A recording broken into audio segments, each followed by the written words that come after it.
Hey guys, I hope y'all can hear me.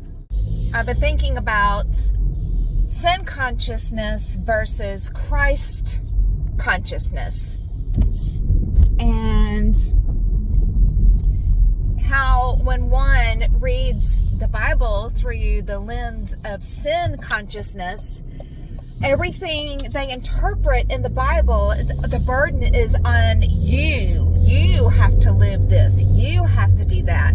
Whereas if you read the scriptures through the lens of Christ consciousness, you realize it's not you. You realize it's not I, but Christ.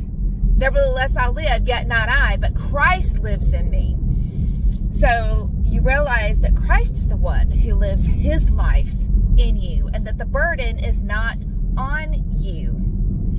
Humanity ended at the cross. And actually in the Old Testament, in type, God wiped out humanity with the great flood.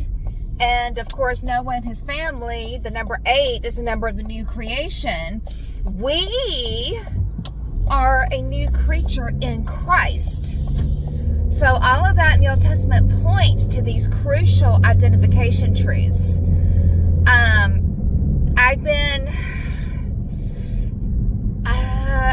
I'll just say that I have been following some news on YouTube. You probably know what I will be alluding to.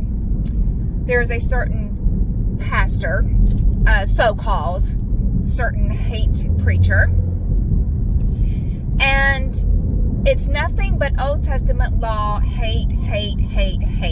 It's nothing, it's all about beating the sheep, ad hominem attacks. There's no Christ. There's no Christ in any of his messages. And if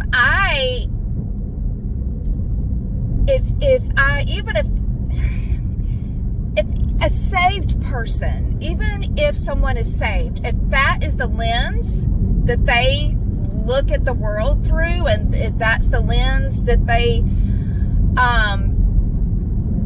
read the Bible through, I'd be miserable too, you know? I'd be miserable and hateful, and actually before I started resting in Christ, I was miserable and hateful and fearful. I think of anger. The factors that go into anger are fear and or hurt and or frustration. So, you know, we who are resting in Christ realize that perfect love casts out fear. We don't need to fear.